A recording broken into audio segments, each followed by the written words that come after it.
નમસ્તે વિદ્યાર્થી મિત્રો, ધોરણ 11 કોમર્સમાં વિષય સ્ટેટમાં ચેપ્ટર 4 પ્રસારમાન છે.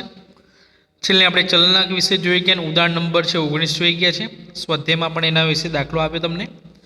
ઉદાહરણ નંબર 20 છે, જે ટૂંકા દાખલામાં પૂછાતું હોય છે. તમને એ સીધી રકમ આપી દીધી, એટલે આપણે ચલનાંકનું સીધું સૂત્ર જ લખવાનું થાય.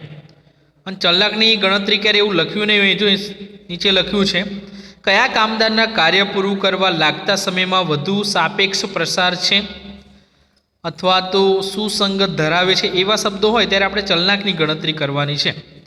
અને તમને જે પણ બે માહિતી અહીંયા આપેલી હશે, એક્સ બાર હોય અને પ્રમાણિત વિચલન એટલે એસની ગણતરી આપેલી હશે.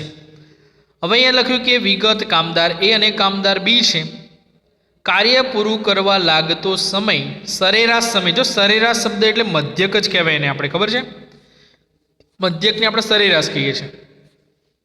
તો કામદાર એમાં જે એક્સ બાર આપેલો છે, અહીંયા એ એક્સ બાર 30 આપેલો છે અને બાજુમાં જે એક્સ બાર આપેલો છે એ 25 આપેલા છે. આ રીતે પ્રમાણિત વિચલનમાં એટલે કે આ એસ આપેલા છે બંનેમાં.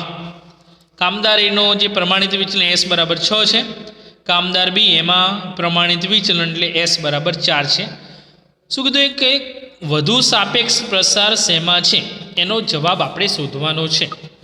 તો જોઈએ એની ગણતરી. હવે તો કામદાર એની ગણતરી આપણને આપેલી પહેલાં ડાબી બાજુ છે, એક્સ બાર 30 મિનિટ અને એસ 6 મિનિટ. સૂત્ર લખી નાખ્યું ચલનાંકનું, 6/30 × 100 કરે એટલે કેટલા આવે છે? 20% આવે છે. પહેલો જવાબ કામદાર એનો. કામદાર બીની ગણતરીમાં એક્સ બાર 25 છે અને એસ બરાબર 4 મિનિટ છે. ચલનાંકનું સૂત્ર લખ્યું છે, સૂત્ર પ્રમાણે 4/25 × 100 એટલે 16% આવે છે ને 20%. અને હંમેશા ચલનાંકના જવાબમાં આપણે ટકાવારીની નિશાની કરવાની.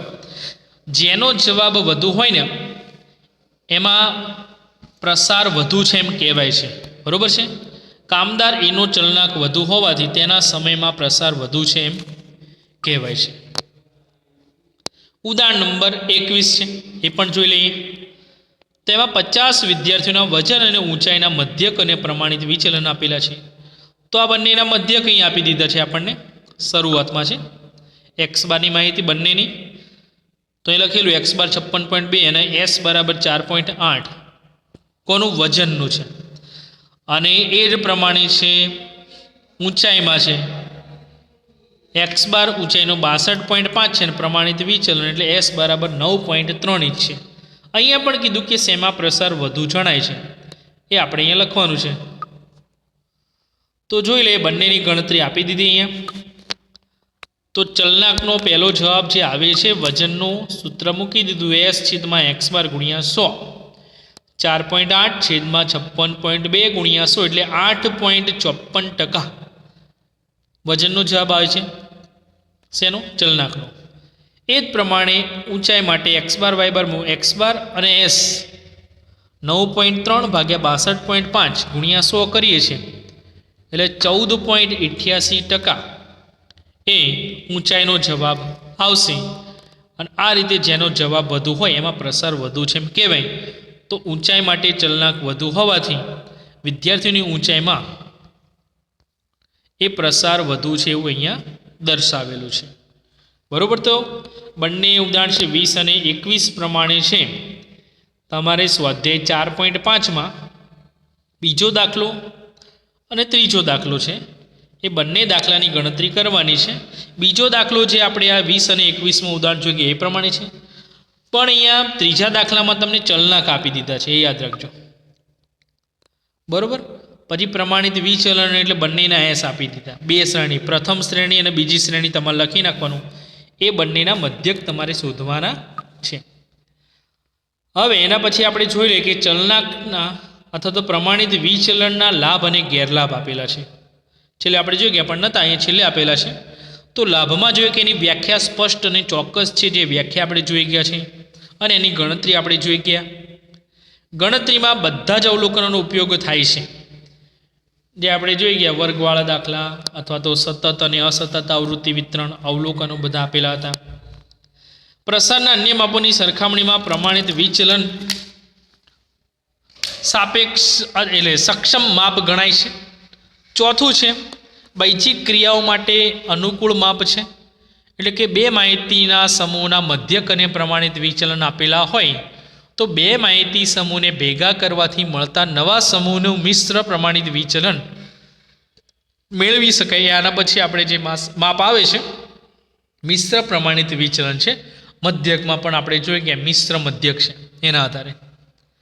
આ પ્રકારની બૈજિક ક્રિયા કરી પ્રસારના અન્ય માપ માટે મિશ્ર માપ મેળવી શકાતું નથી. અને પાંચમો મુદ્દો છે પ્રસારના અન્ય માપોની સરખામણીમાં પ્રમાણિત વિચલનનો ઉપયોગ છે વિશેષ જોવા મળે છે. ગેરલાભમાં 3 મુદ્દા છે. અન્ય માપોની સરખામણીમાં પ્રમાણિત વિચલનની ગણતરી થોડી અઘરી છે, જે આપણે અગાઉ જોઈ ગયા છે. પ્રમાણિત વિચલનો ચલનાંકની ગણતરી નહીં. આ માપમાં અંતિમ અવલોકનોને વધુ મહત્વ મળે છે. અને છેલ્લું છે આવૃત્તિ વિતરણ ખુલ્લા છેડાવાળું હોય તો પ્રમાણિત વિચલન શોધી ન શકાય. તો એના ગેરલાભ અને લાભમાંથી કોઈ પણ તમારે 3 મુદ્દા છે લખી નાખવાના. પ્રમાણિત વિચલનના સરેરાશ વિચલન, પ્રમાણિત વિચલન છે, ચતુર્થક વિચલન અને વિસ્તાર. આના લાભ અને ગેરલાભના 3 મુદ્દા છે. સ્વાધ્યાયમાં પ્રશ્ન આપેલા છે એટલે અગાઉથી તમારે લખી નાખવાના રહેશે.